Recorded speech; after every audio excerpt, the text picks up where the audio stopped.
At the grocery checkout, she called me broke, loud enough for strangers to stare, then held up my cart like evidence while someone we knew quietly hit record. Phoenix, Arizona. I used to think our fights were private. Not secret, not hidden, just contained. Like the mess stayed inside our walls, inside the space between the sink full of dishes and the couch where we pretended to watch TV while our minds chewed on the same old arguments. In Phoenix, the heat makes everything feel sharper. The air outside feels like a hand on the back of your neck, pushing. Even at night, the city hums like it can't sleep. I worked EMS, long shifts that started with a calm radio and ended with my shirt stuck to my skin and my head full of sirens that wouldn't turn off. My wife, Nadine, used to say she loved how steady I was. "You don't panic," she'd tell people. "He's calm, even when everything's on fire." She'd say it like it was a compliment, like it wasn't also a warning. We're Haitian American, and money in our house was never just money. It was duty. It was family. It was who you were when people back home needed you, and who you were when you couldn't be what they expected. Nadine sent remittances like clockwork. She tracked every transfer, every dollar, like a lifeline she couldn't drop without becoming a villain. I respected it. I really did. But somewhere along the way, helping became controlling, and our budget turned into a courtroom where I was always the defendant. That morning, I came off a rough call, an elderly man, alone, more scared than hurt, and I walked into our kitchen to find Nadine already dressed like she had somewhere important to be. She wasn't going anywhere. She just liked being ready, like the day could be judged by the way you entered it. Our son, Micah, was hunched over his cereal, quiet, headphones on even though he wasn't listening to anything. 10 years old and already an expert at disappearing when adults got sharp. Nadine slid her phone across the counter without looking at me. "We're going to the store after you sleep," she said. "You need to stop buying random stuff. We have a plan." I stared at her phone, at the budget app open like it was a scoreboard. "It was a backpack for Micah," I said. "His zipper broke." Her mouth tightened. "You didn't ask." I swallowed the urge to argue. Arguing with Nadine was like trying to win against someone who'd already decided the rules. "Fine," I said, "after I sleep." Micah's spoon clinked softly against his bowl. He didn't look up. That sound, small and careful, hit me harder than a slammed door. When I woke up a few hours later, my phone showed 2 missed calls from a number I didn't recognize, then a message from Nadine that sat in the thread like a stone. Nadine. "Don't start anything today. People are watching." People. In our neighborhood, that word meant her aunties, her cousins, her church friends, the women who hugged you at events and then compared notes in group chats the second you left the room. Nadine's circle was tight, and lately it felt like it had turned into a wall around her, one I was standing outside of without realizing. I typed back, "What does that mean?" and watched the little delivered check appear. Then, 10 seconds later, the message vanished from my screen like it had never existed. Not unsent, not deleted with a notification. Just gone. I blinked, reopened the app, scrolled up and down like an idiot. The thread looked normal. The question I'd typed wasn't there. A quiet chill slipped through my ribs, out of place in the Arizona heat. The kind of quiet horror that doesn't scream, just sits in your gut and whispers, "Something is being handled without you." Nadine came into the living room like nothing happened. "Let's go," she said. "We're wasting daylight." Micah grabbed his hoodie and followed, eyes down. I watched him move like a kid, trying not to take up space, and the anger in me aimed itself somewhere safer than my wife. at myself. Because I'd let it get like this. I'd tried to be calm and reasonable and steady, and somehow it became permission for her to steer everything. The grocery store was packed, the kind of crowded afternoon where carts bump and people pretend not to notice. The fluorescent lights made everyone look tired. Nadine moved fast down the aisles, phone in hand, list open, scanning like a commander. Micah stayed close to me, his small fingers catching my sleeve whenever the crowd pressed. We got to the checkout line and Nadine started unloading groceries with sharp efficiency. Rice, beans, chicken, cleaning supplies, a stack of bottled water like we were preparing for a storm. I tossed a small box of Micah's favorite granola bars onto the belt, and Nadine's head snapped toward it like I'd thrown a grenade. "We don't need that," she said. "Micah asked for it," I answered, keeping my voice level. "It's $5. Her laugh was quick and cutting. $5 is $5, David. That's why we're always behind." Micah's shoulders tightened. He stared at the gum display like his life depended on it. I felt heat crawl up my neck. "We're not always behind," I said. "We're fine." The cashier, a young woman with tired eyes, kept scanning items as if she could scan through the tension, too. Nadine leaned closer to me, and her voice went quiet, but not kind. "You keep acting like you're the hero," she whispered, "but you're just broke, and you're dragging us with you." I froze. Not because the word hurt, though it did, but because she said it like she wanted it to land hard. Then she raised her voice, just enough for the people behind us to hear. "He's broke," she said, like she was sharing a funny fact. "He doesn't understand budgets. Look." And she did it. She reached across the belt, grabbed one of my items, Micah's granola bars, and held it up like it was evidence in a trial. Then she pointed at the rest of the cart and said louder, "This is why we can't get ahead. He buys things like a child." The man behind us chuckled awkwardly. A woman to the side pretended not to listen while absolutely listening.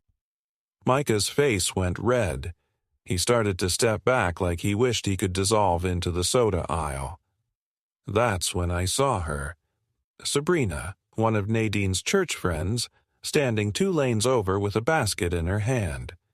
She met Nadine's eyes and gave the tiniest nod.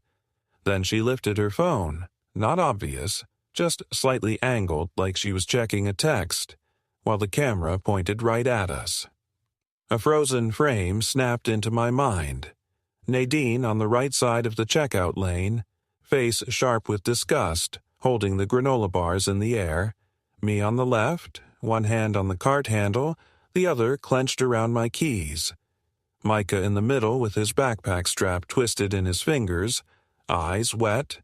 Sabrina in the background with her phone lifted, recording.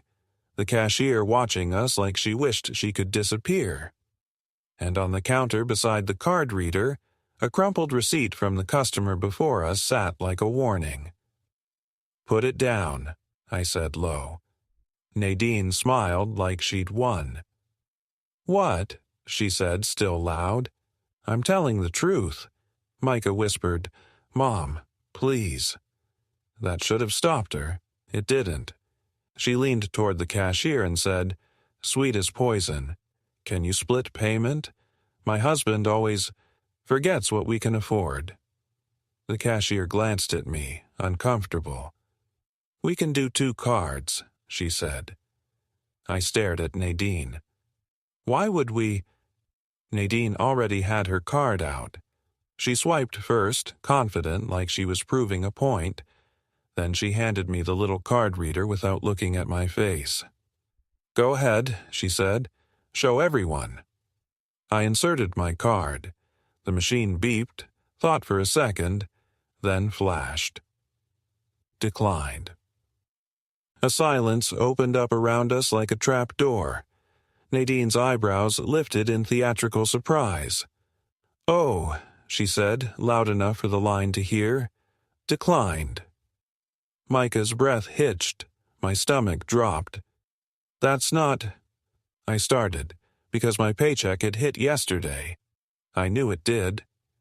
Nadine turned to the people behind us and shrugged like this was a comedy.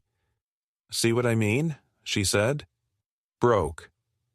Sabrina's phone stayed up. I tried again. Declined. My phone buzzed in my pocket. A bank alert. I pulled it out with numb fingers and saw the subject line that made my mouth go dry. Account access changed. My thumb hovered over the notification, but before I could tap it, Nadine leaned close, her voice suddenly quiet, controlled, and deadly calm. "Don't make a scene," she whispered. "Not here. Not in front of them." Them. The cashier. The line. Sabrina. The whole invisible group chat waiting to turn my humiliation into a story. Micah's eyes were shining. He looked at me like he was asking if I could fix it, like dads are supposed to fix everything. I swallowed hard, forced my voice steady, and said to the cashier, "I'm sorry. Can you pause this?" The cashier nodded quickly, relief on her face. Nadine paid with her card, smooth and fast. Then she walked away from the register without looking back, like she'd just taught me a lesson. Micah trailed after her, head down. I stood there for one more second, staring at my phone, at the bank alert, at the shaky reflection of my own face in the black screen. My hands felt cold. Then another notification slid down. This one not from the bank. A message preview from an unknown number. "Stop embarrassing her.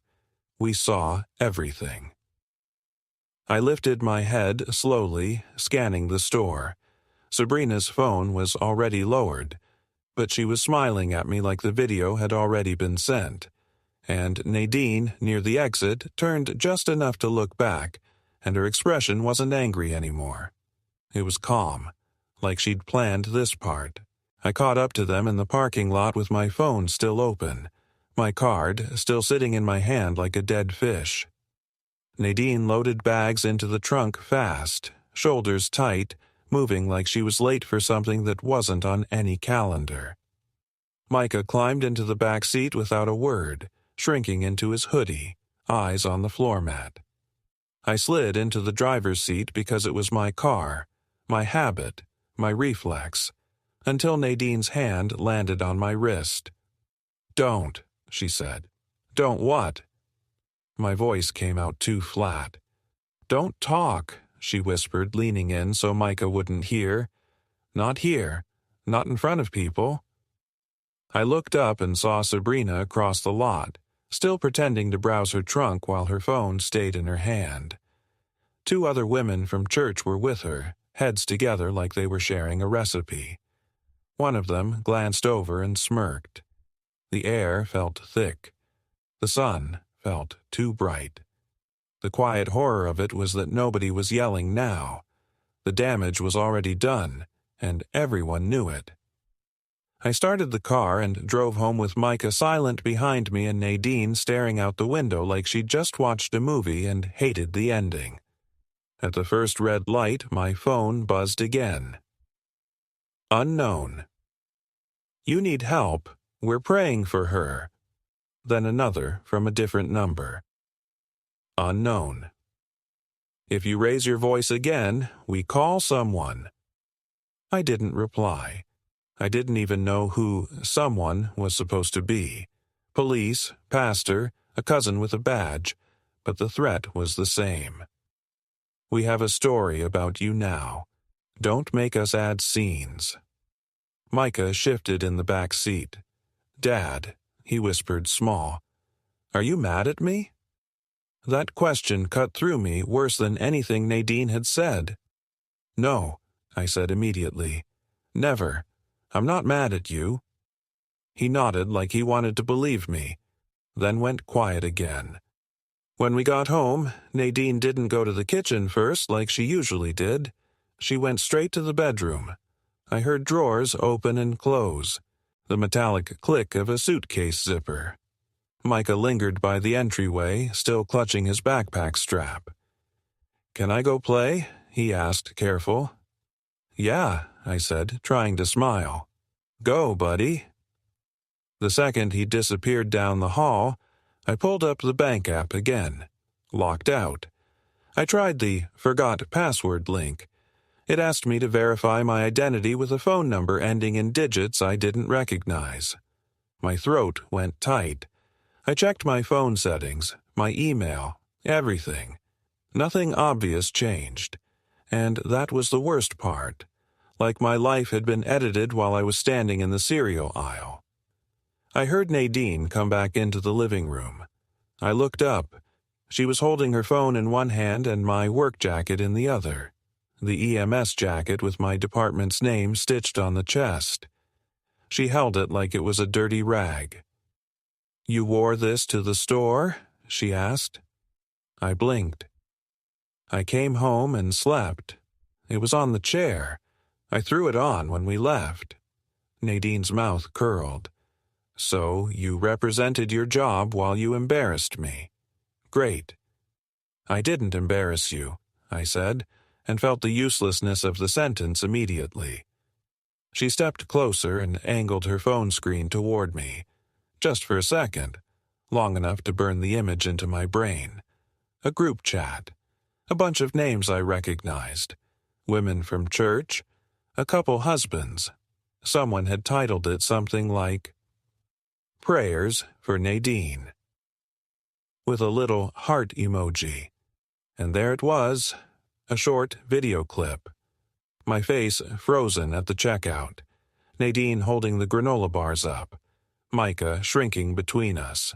The sound muted, but it didn't matter.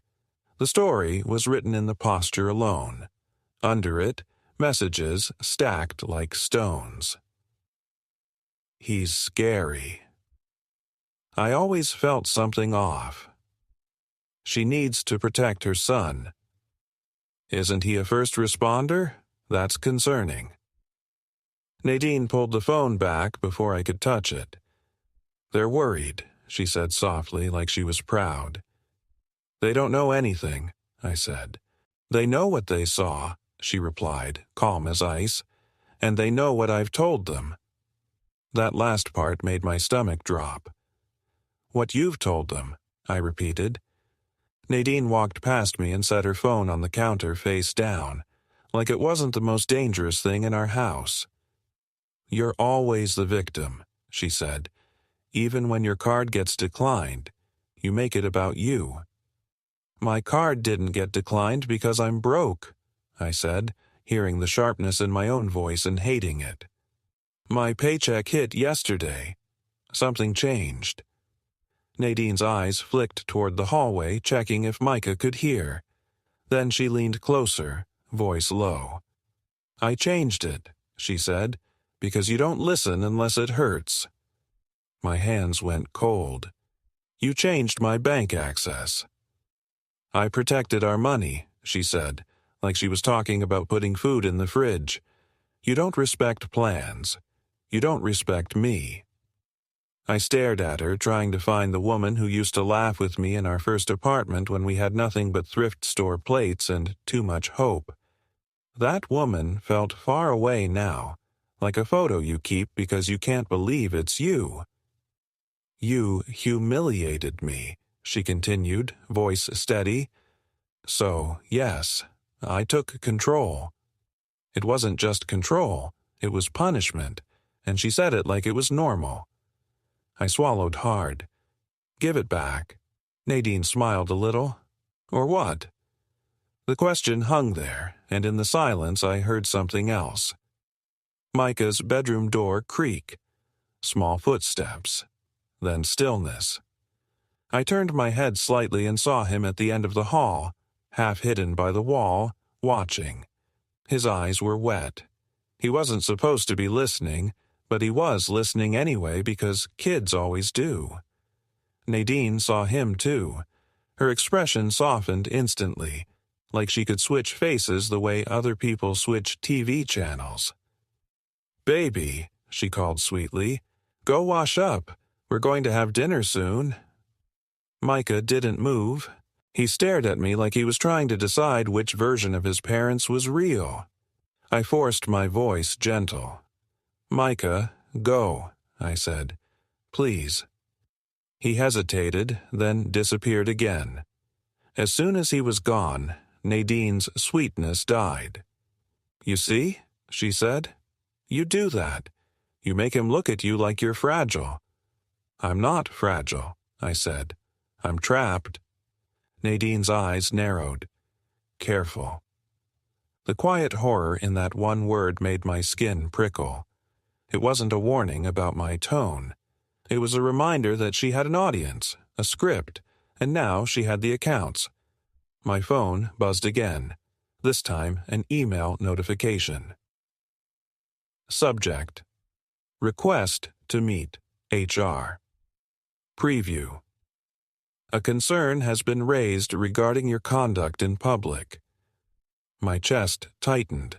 I tapped it, and the message loaded with my department's logo at the top, clean and official, like it had nothing to do with my life being ripped open. A video has been shared that appears to show you engaged in a public dispute while wearing department apparel. I felt my heartbeat slow down in a sick way, like my body was bracing for impact. Nadine watched my face change and didn't even pretend to be surprised. "See," she said quietly, "actions have consequences." I stared at her. "Did you send it?" She tilted her head. "I didn't have to. People care about me. People. Always people." I heard Micah's bedroom door again, but this time it didn't open. Instead, I heard a small sound, paper sliding like a notebook being shoved under something. I moved down the hall before I could think, my footsteps quiet on the tile. Micah's door was cracked. I didn't barge in, I just looked. Micah was on the floor by his backpack, shoulders hunched, trying to tuck a folded piece of paper deep into the front pocket like it was a weapon he didn't want anyone to find. His hands froze when he saw me. "What is that?" I asked, keeping my voice soft. Micah's eyes filled instantly. "Nothing." I crouched down slowly so I wasn't towering over him. "Buddy, look at me. You're not in trouble. I just need to know." His lip trembled.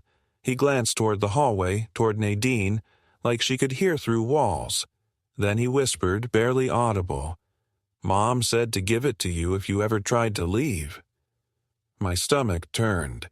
He handed me the folded paper with shaking fingers. I opened it, and my throat went dry. It wasn't long, just a few lines in Nadine's neat handwriting. "If Dad gets mad, go to your room. If he asks about money, call Auntie. If he tries to leave, tell them you're scared." I stared at it until the words blurred. Micah watched me like he was bracing for me to break. Behind me from the living room, Nadine's voice called out, too calm. "David," she said, like she already knew what was in my hands. "Come back in here. We need to talk about what you're going to say to HR." I didn't move, because in that moment, with my son shaking on the floor and that note burning in my palm, I finally understood. This wasn't just humiliation at a checkout line. This was preparation. And I had no idea how long she'd been planning it. I slid Micah's bedroom door almost closed behind me and kept the note folded in my fist like it could burn through my skin. My first instinct was to march back into the living room and throw it at Nadine like a grenade. My second instinct, the one that had kept me alive on ambulances, was to slow down and read the room before I made a move I couldn't take back. Micah's eyes followed me as I backed out. He looked wrecked, like he'd been asked to choose a side and didn't even understand what sides were. I gave him the smallest nod I could manage, trying to tell him without words. "You're safe," I've got you." Then I walked back to the living room. Nadine was already sitting on the couch with her legs crossed like she was waiting for an interview. My work jacket lay draped over the armrest, department logo facing up like a target. Her phone was in her hand, screen glowing. She didn't look guilty. She looked organized. "Sit," she said. I didn't. She tapped her screen with a calm that made my stomach twist. "HR wants to talk tomorrow morning," she said. "I already told them you've been under stress." "You already told them," I repeated. Nadine lifted her eyebrows like I was slow. "They reached out because they saw the video. I'm not going to let them think you're dangerous." Dangerous. That word again, wearing a professional outfit. I pulled the folded note from my pocket and set it on the coffee table between us. I didn't slam it. I just placed it there like evidence. Nadine's eyes flicked down, then back up. No surprise, no confusion, just the smallest tightening around her mouth. "You coached my son," I said quietly. Her shoulders rose in a delicate shrug. "I gave him instructions," she corrected, "because you spiral." I stared at her. "You told him to say he's scared if I try to leave." "I told him what to do if you get loud," she snapped, and the calm slipped for half a second. "Because you do." I felt my heartbeat slow into something colder. On the ambulance, there's a moment when you realize the patient isn't just scared. They're lying, or someone else is lying, and the truth matters because it changes what you do next. That moment was standing in my living room with my son's fear written in my wife's handwriting. "Micah has never been scared of me," I said. "Not until you taught him to be." Nadine's eyes flashed. Then she softened her face like she'd practiced it. "David," she said, gentle, "I'm trying to protect him." "From what?" She leaned forward, voice low like she was offering a secret. "From your moods, from the way you switch, from the way you act like everything is a conspiracy." I almost laughed, but it wasn't funny. My bank access vanished. My message disappeared. A video got shared within minutes. HR emailed me like I'd committed a crime, and my wife's response was to tell me I'm imagining patterns. I reached for my phone and opened the HR email again, the one about conduct in public. Nadine watched my hands like she was tracking a weapon. "I'm going to handle HR myself," I said, "with my union rep present." Her expression tightened. "You don't need to escalate." "I don't need you speaking for me," I replied. Nadine's phone buzzed and her thumb flew across the screen before I could see what it was. The quickness of it made my skin prickle. A familiar, sick feeling, like messages existed for half a second and then got erased from reality. "Who are you talking to?" I asked. "No one," she said instantly. I pointed at her phone. "Your whole day is no one." She rose from the couch and walked to the kitchen, still holding her phone. Her movements were deliberate, like she was staging herself in a different lighting.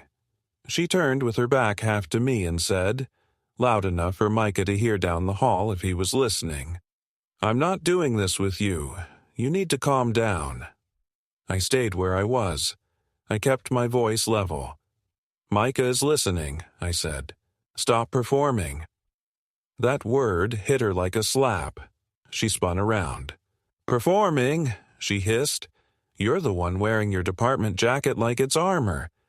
"I wore it because I came off shift and you dragged me to the store," I said. "You used it because you knew it would hurt me." Her eyes went flat. Actions have consequences. I looked toward the hallway. "Micah," I called softly, "you can stay in your room. You're not in trouble." No answer. Just silence. Nadine lifted her phone and pressed it to her ear. "Auntie," she said, sweet again, "can you come by? I need support." My stomach dropped. Auntie in our world wasn't one person. It was a title. It meant the older women who didn't ask questions. They delivered conclusions. It meant a small army of moral authority with church perfume and sharp eyes. "You're calling Marlene," I said, more statement than question. Nadine smiled without warmth. Someone has to be the adult. The quiet horror in that sentence was that she genuinely believed it. 20 minutes later, the doorbell rang twice, then a knock. Not polite, confident, like the house belonged to them. Nadine opened the door and stepped aside like she was welcoming reinforcements. Auntie Marlene entered first, a small woman with a big presence, head wrapped neat, gold hoop earrings catching the light. Behind her was Sabrina, basket from the store replaced with a tote bag, and another man from church I'd seen at cookouts, Deacon Jules, who shook his head at me like he was disappointed before I'd even spoken. A frozen frame hit me again.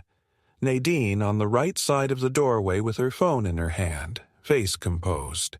Auntie Marlene stepping in like a judge. Sabrina behind her, eyes bright with something like excitement. Deacon Jules looming near the entryway, and me on the left, standing by the couch with my keys in my palm and that folded note on the coffee table like a weapon I didn't want to use.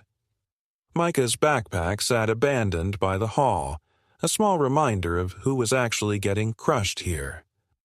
Auntie Marlene didn't greet me. She went straight to Nadine and took her hands. "Cherie," she said softly, then looked at me. "What are you doing to my niece?"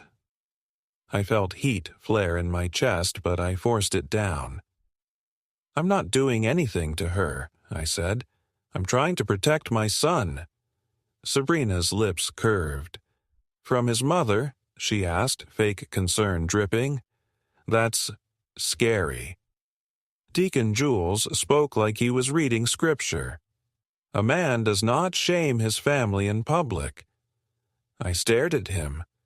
"I didn't shame anyone. I got set up." Nadine gave a small, exhausted sigh for the audience. "See?" she said. "This is what I mean." Auntie Marlene's eyes cut to the coffee table. "What is that paper?" she asked. Before Nadine could move, I slid it toward Auntie Marlene. "Read it," I said. Nadine's hand shot out, but she stopped herself because Sabrina and the deacon were watching. She didn't want to look like the one grabbing.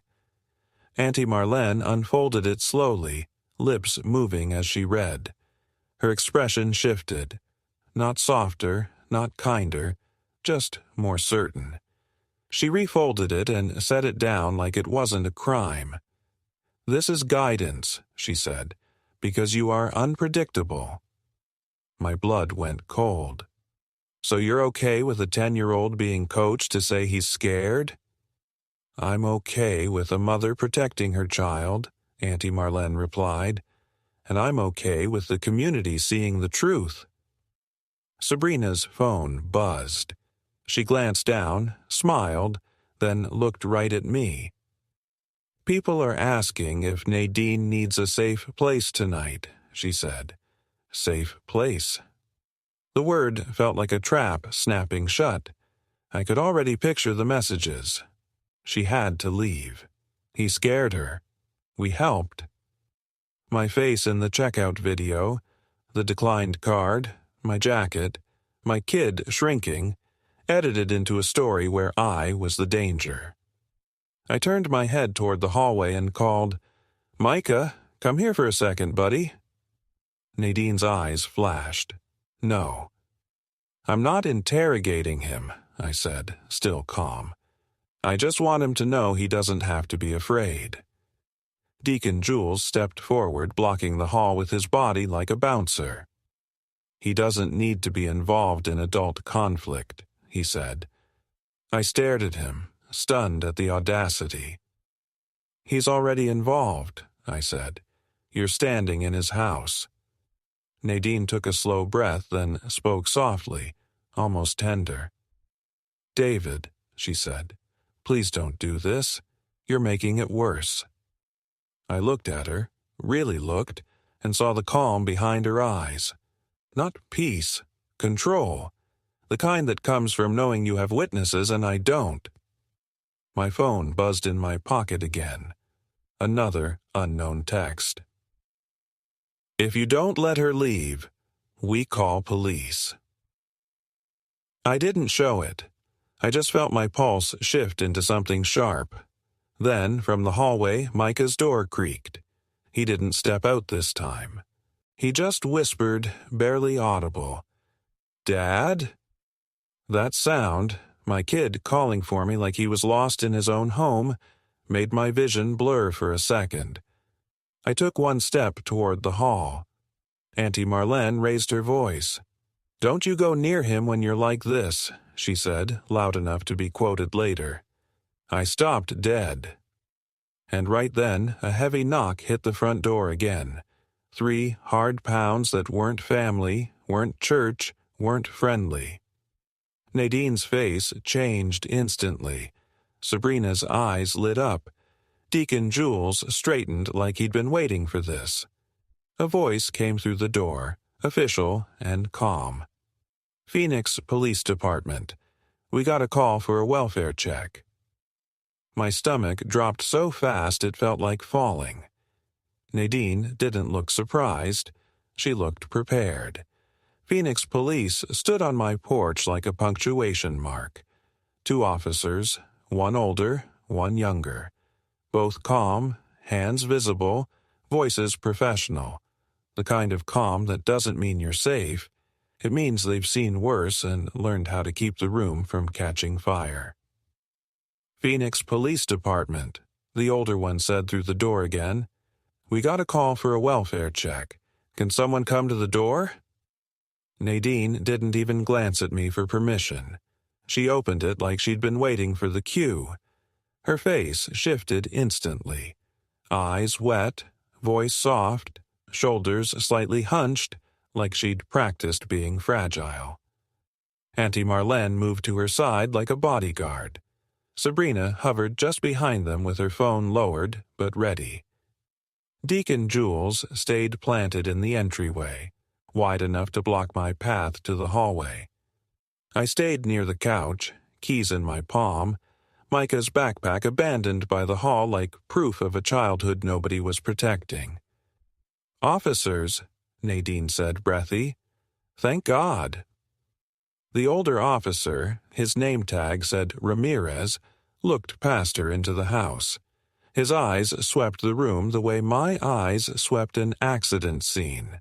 Fast, neutral, collecting facts. "Ma'am," he said, "we got a call that there may be a domestic disturbance and a child involved. Everyone okay here?" Nadine nodded too quickly. "I'm trying to keep it calm," she whispered like she was ashamed to say it out loud. "But he's not himself today." My stomach tightened. There it was again. Not himself. A phrase that sounds reasonable and lands like a diagnosis. Officer Ramirez turned to me. "Sir, can I get your name?" "David," I said. "I live here, and there's no disturbance except the one they brought into my house." Sabrina let out a small performative gasp, like I'd threatened someone. Deacon Jules shook his head slowly, disappointed for the audience. The younger officer, Cole, glanced down the hall. "Where's the child?" he asked. "Micah's in his room," I said. "He's scared because adults keep telling him he should be." Nadine's eyes flashed at me, but she kept her voice sweet. "He's scared because David is intense." Officer Ramirez raised a hand, not aggressive, just controlling the room. "Okay, we're going to do this step by step," he said. "No shouting. Everyone stays where we can see them.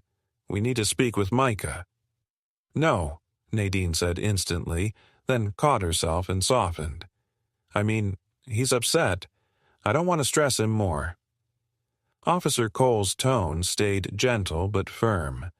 "Ma'am, it's a welfare check. We need to confirm he's okay." Auntie Marlene stepped forward, chin lifted. "He is okay," she said, like she was closing the conversation. "The boy is fine. The problem is the husband." Officer Ramirez looked at her without blinking. "Ma'am, I need you to step back. This is between the parents and law enforcement." That was the first crack in Nadine's armor. Just a flicker.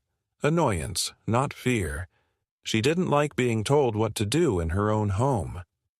I took a slow breath and pulled my phone out, thumb hovering over record. Quiet horror had taught me a new rule. If it can be twisted later, it will be. Officer Ramirez noticed. "Sir, keep your hands visible," he said. "My hands are visible," I replied, holding the phone up. "I'm recording audio for my own protection." Nadine's voice went wounded. "See?" Officer Ramirez didn't take the bait. "That's fine as long as you don't interfere," he said. Then he nodded toward the hallway. "Let's go talk to Micah." I moved a step toward the hall. Deacon Jules shifted, blocking me again like he had the right. Officer Cole's eyes narrowed. "Sir," he said to the deacon, "move aside." Deacon Jules stepped back with a stiff smile that didn't reach his eyes. "Of course, officer," he said, like he was the most cooperative man alive. I walked to Micah's door and knocked softly. "Buddy," I said, keeping my voice gentle. "It's Dad. Can you come out for a minute? 2 officers want to make sure you're okay." A pause. Then the door cracked open and Micah's face appeared. Pale, eyes shiny, mouth tight like he'd been holding tears in for hours. He looked past me and immediately found Nadine. Nadine's expression melted into concern. "Baby," she said softly. "It's okay." Micah's throat bobbed. He didn't move. Officer Cole crouched down to Micah's level, voice warm. "Hey, Micah, I'm Officer Cole. Can we talk for a second, just to make sure you're safe?" Micah's eyes darted to me, then back to Nadine. I could see the math happening in his head, the terrible little calculation. What answer keeps Mom from crying? What answer keeps Dad from breaking? I felt sick. "I'm safe," Micah whispered, but his voice shook. Officer Cole nodded. "Okay. Does anyone hurt you? Yell at you? Make you feel scared at home?" Micah's eyes flicked to Nadine again, just for a heartbeat, and I realized how deep the coaching went. Not just words, timing, permission, a script hidden in glances. Before Micah could answer, Nadine stepped closer, hand pressed to her own chest like she was holding herself together. "He doesn't hurt him," she said quickly, "but David gets loud, and Micah gets anxious.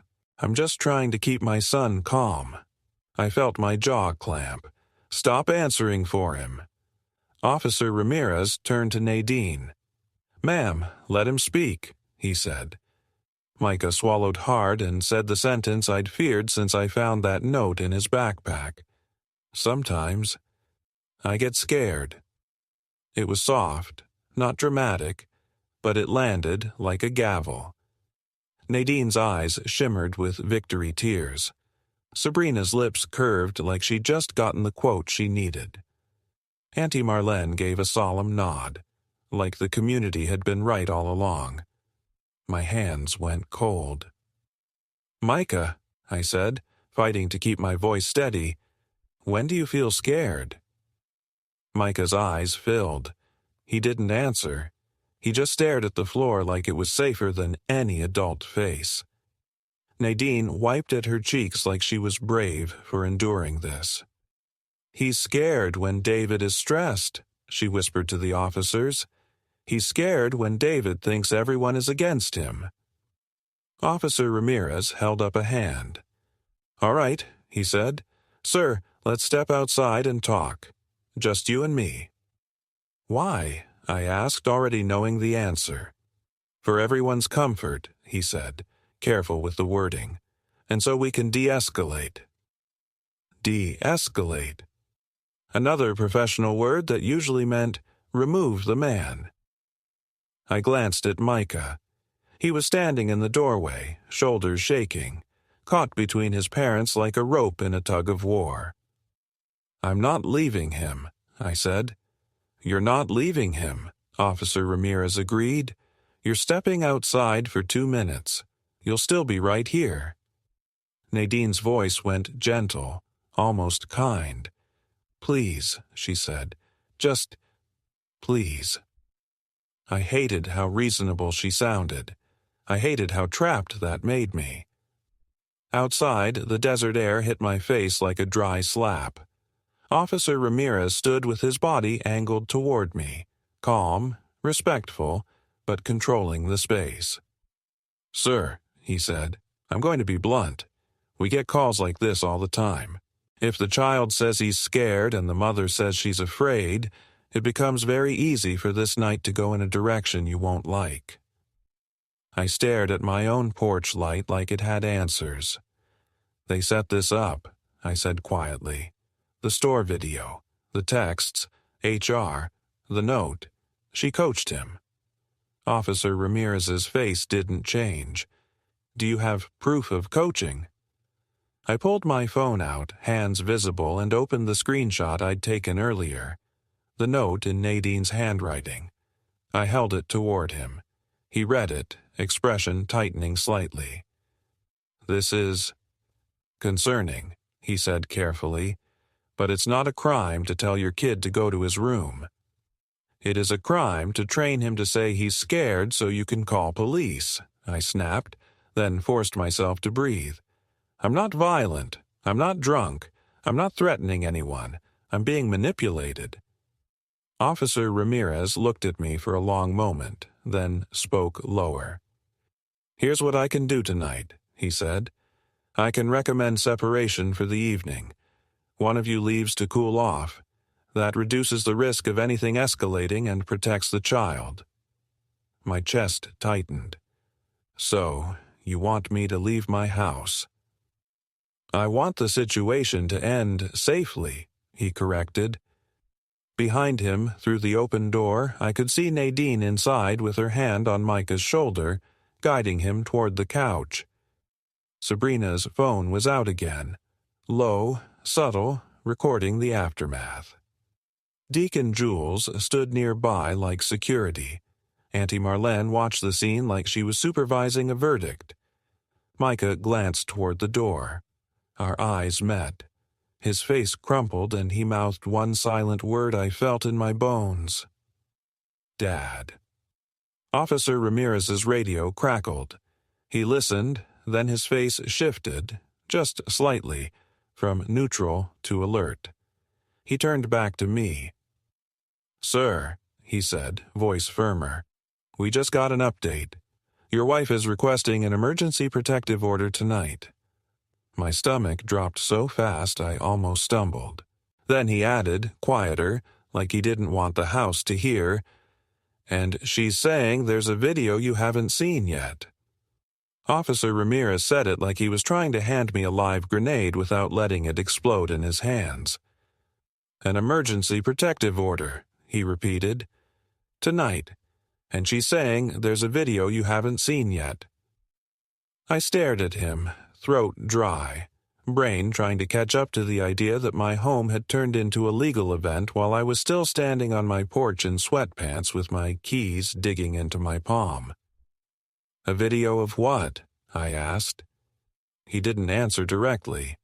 He glanced toward the open front door like he could already hear Nadine's version echoing down the hallway. "She says it shows you being threatening. She says it supports her fear." My stomach dropped again, slower this time, like my body was learning a new kind of falling. "I haven't threatened anyone," I said. "I'm not saying you did," he replied, careful. "I'm telling you what's being alleged and what happens next if this escalates." Inside, the house was too bright. The living room light made the whole scene look like a stage. Nadine stood on the right side near the doorway, one hand on Micah's shoulder like she was anchoring him. Micah's face was turned toward me, wide-eyed and wet, trying not to cry.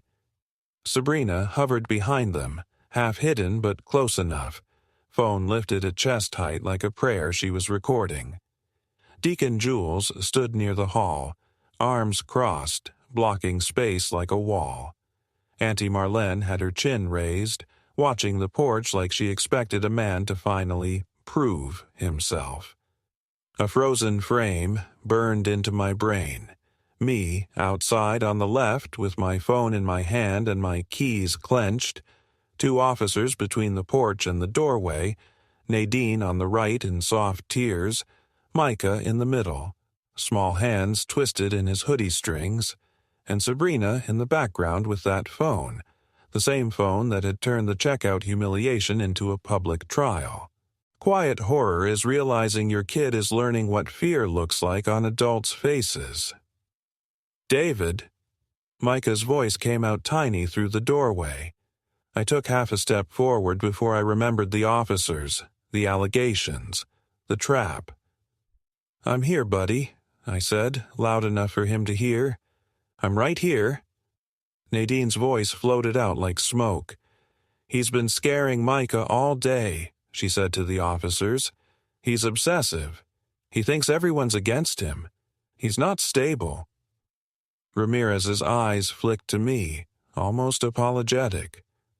"Sir," he said quietly, "I'm going to recommend you leave for the night.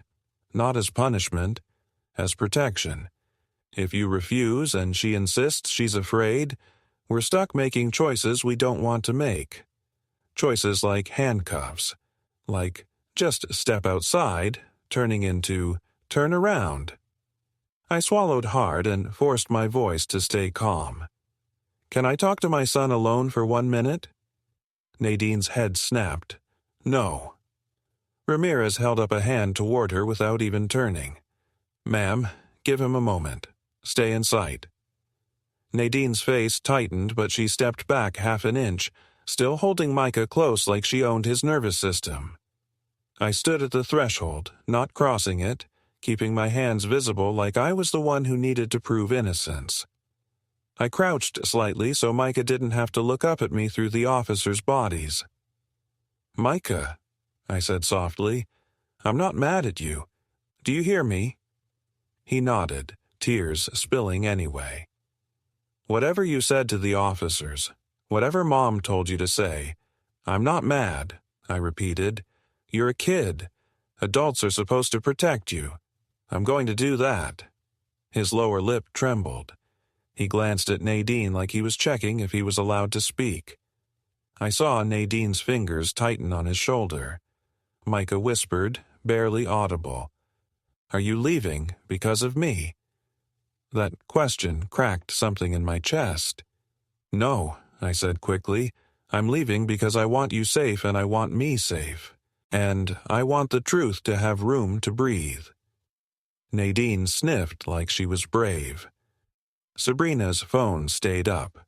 I stood back up slowly and stepped onto the porch again. Ramirez followed me out, keeping his body angled between me and the door like he was already preventing a second scene. "You need somewhere to go?" he asked. "I can sleep in my car if I have to," I said. He shook his head. "Don't. That's a bad look and it escalates the risk. Call a friend, a co-worker, somewhere stable." My phone buzzed in my hand like it knew it was being talked about. A new text popped up from Nadine's number. "Nadine, don't make this hard. Leave tonight. You can talk tomorrow." Then another message came a second later, colder. "Nadine, if you try to come back, they'll arrest you." I stared at the screen until the words went blurry. Behind me in the doorway, Nadine's face was calm. Not crying now. Calm like someone watching a plan work. I sent one text back, slow, deliberate, like I was planting a flag. Me. I will not fight in front of Micah. I will get counsel. I want him safe. I took a screenshot the second it sent, then another. I didn't trust reality anymore. Ramirez watched the screen glow. Smart, he said quietly. Document everything. The quiet horror was that I needed a police officer to tell me how to survive my marriage. I walked down the steps, each one feeling like I was stepping away from my own life. When I reached my car, my hand shook so hard I dropped the keys once. They clinked on the asphalt, and that tiny sound felt like a verdict. I sat in the driver's seat and didn't start the engine. I just breathed, staring at the house where my son was, where my paycheck was, where my name was getting rewritten. Then my work email pinged again. Another HR message.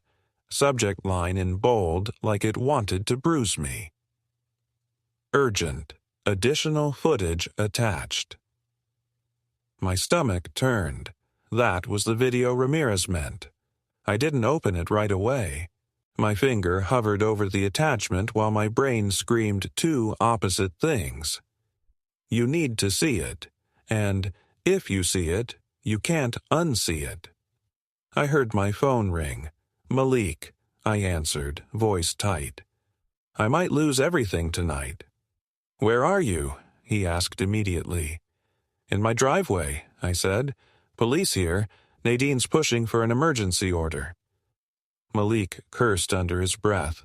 Soft, furious. Stay calm. Don't go back inside. I'm coming. Where's Micah? In the house, I said, and my throat tightened on the word. With her. With the people who recorded me. Okay, Malik said, voice steady. I'll be there in 15. Do you have proof of her coaching him? I have a note, I said, and texts, and the bank access change. Save everything, he said. Screenshots, voicemails, timestamps, and don't watch that HR video alone. If it's edited, you need a witness to how it hits you. His steadiness kept me from spinning off the road I wasn't even driving on. I hung up and finally tapped the attachment. The video loaded in a tiny preview window and my whole body went cold. It was the checkout line. Same fluorescent lights, same belt, same granola bars in Nadine's hand. But this version had audio. Clean audio. And in it, a man's voice that sounded exactly like mine was saying words I never said. Touch him again, and I swear. I jerked back like the phone had shocked me, because I'd never said anything like that. Not in the store, not anywhere. And yet the voice was mine, my cadence, my breath, my tone. The clip jumped forward. Nadine's face looked frightened in a way I hadn't seen in real life.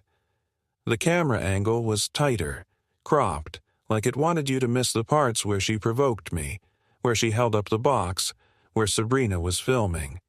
It wanted one story. Dangerous man, scared mother, child in the middle. My throat closed. My hands started to shake. Another email pinged right underneath the video window. This one wasn't HR. It was from the bank. Subject line short and deadly. Wire transfer confirmation. I opened it with numb fingers and saw a transaction I didn't recognize. A huge amount, more than we'd ever casually moved, listed as a transfer out, destination obscured, confirmation number instead of details. My pulse slowed into something sick. Money control wasn't just humiliation. It was escape. It was leverage. It was preparation for leaving me holding the blame and none of the resources to fight back. Through the windshield, I saw the front door open. Nadine stepped out onto the porch with her phone to her ear, face angled away like she didn't want me reading her lips. Sabrina stood behind her, close enough to share the air. Deacon Jules came out too, scanning the street like he was checking who was watching. And then Nadine looked straight at my car, not angry, not crying, just calm. like she knew I'd seen the video, like she knew what the transfer would do to me when I understood it. My phone buzzed once more, an incoming call from an unknown number. I answered without thinking. A man's voice, low and familiar, came through the speaker. "David," it said, smooth as a sermon. "You should stop digging. That video is only the beginning."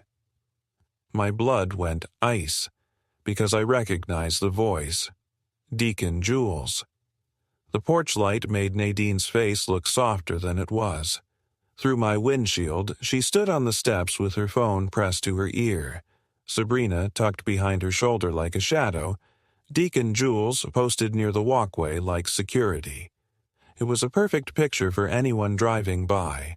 Worried wife, supportive community, dangerous husband sitting alone in a car. Then my phone speaker delivered his voice again. Smooth, low, familiar. "David," Deacon Jules said, like we were old friends, "you should stop digging. That video is only the beginning." My mouth went dry. "Why are you calling me from a blocked number?" A pause.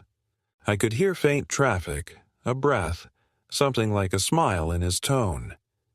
"Because you're emotional," he said, "and emotional men do stupid things.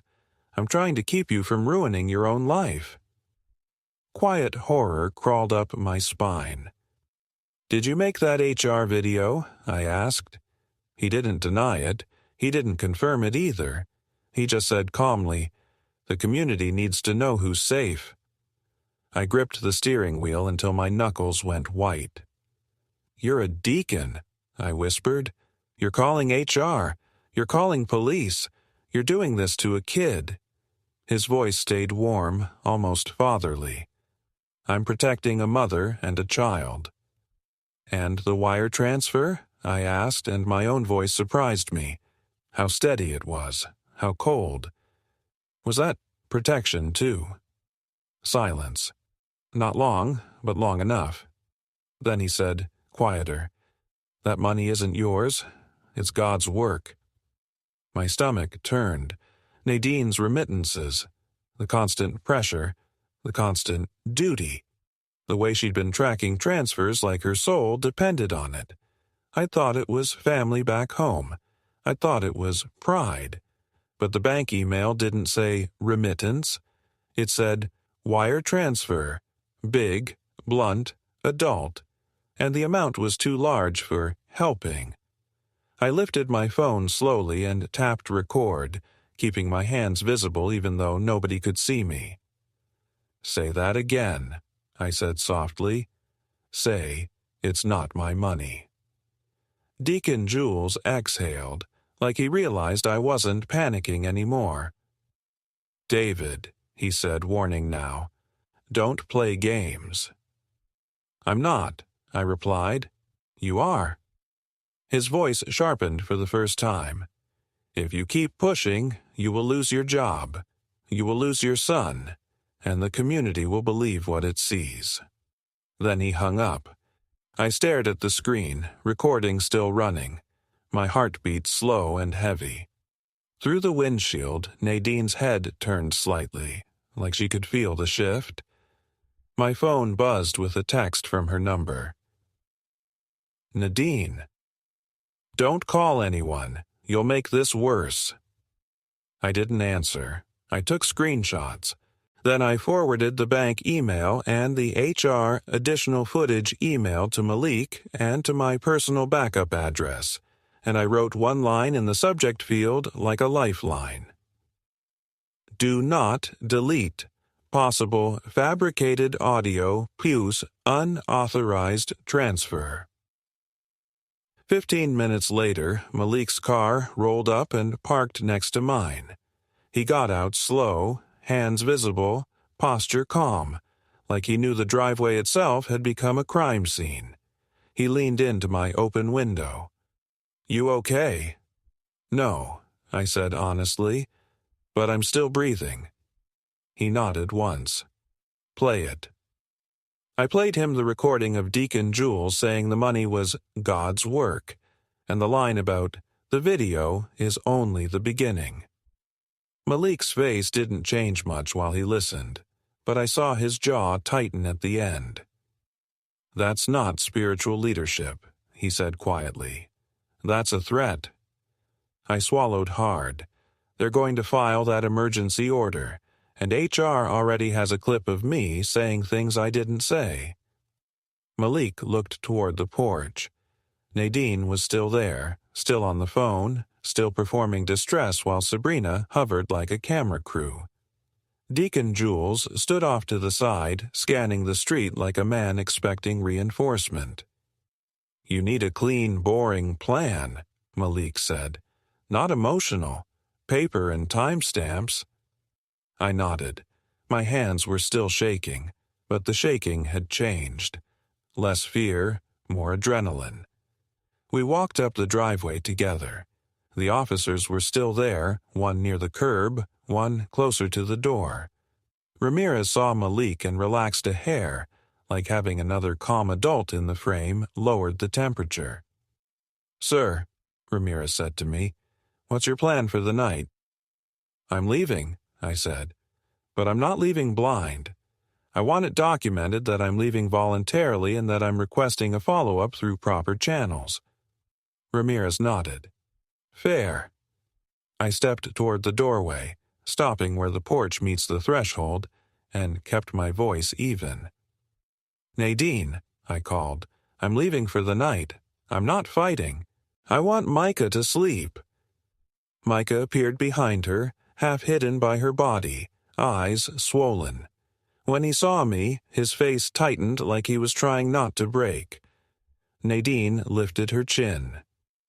"That's for the best," she said softly, for the officers to hear. Then Deacon Jules moved forward, just one step, and smiled like he was closing a deal.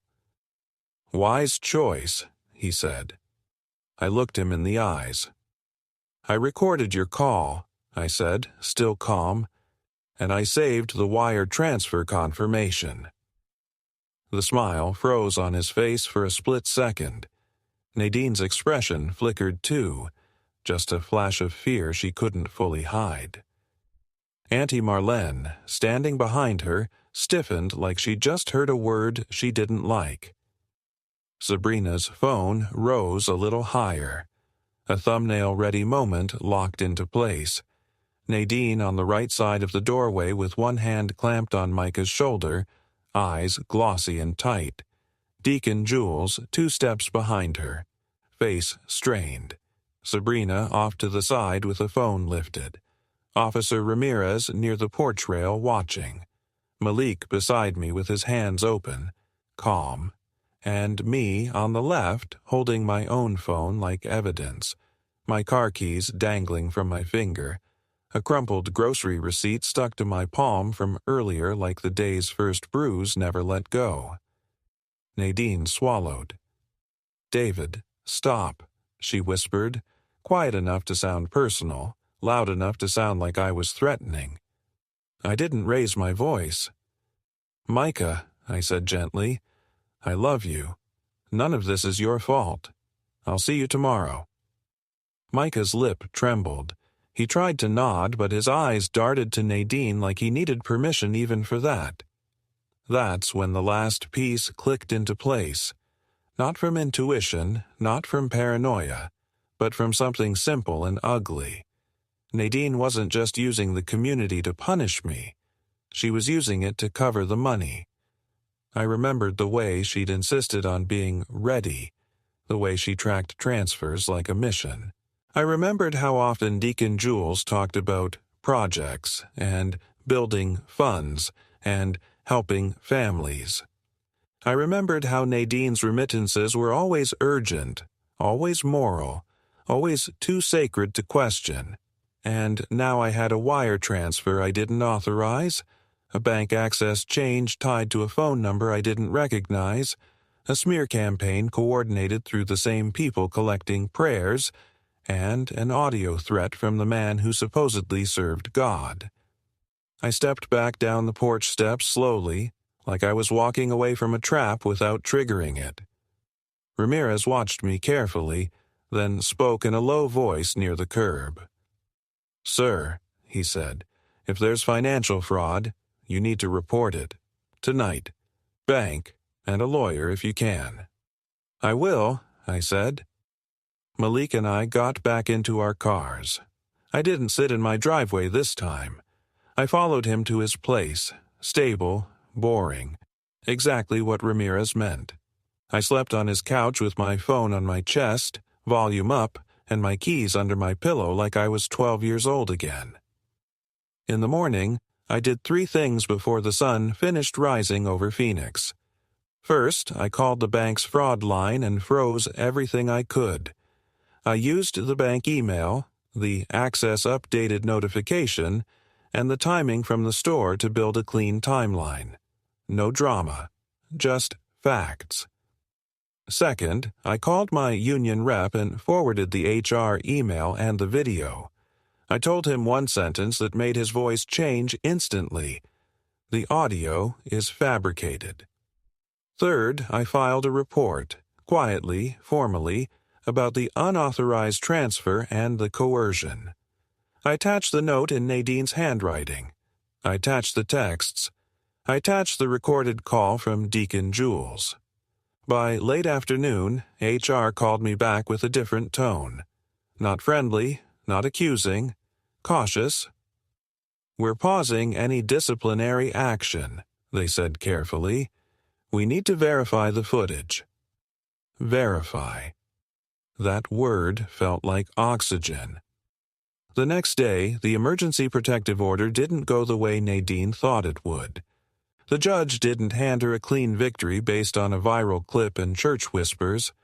Not after my rep walked in with timestamps, screenshots, and a recorded threat.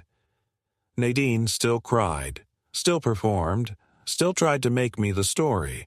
But, for the first time, her story had friction. Paper cuts. Proof. I didn't win. That's not how this felt.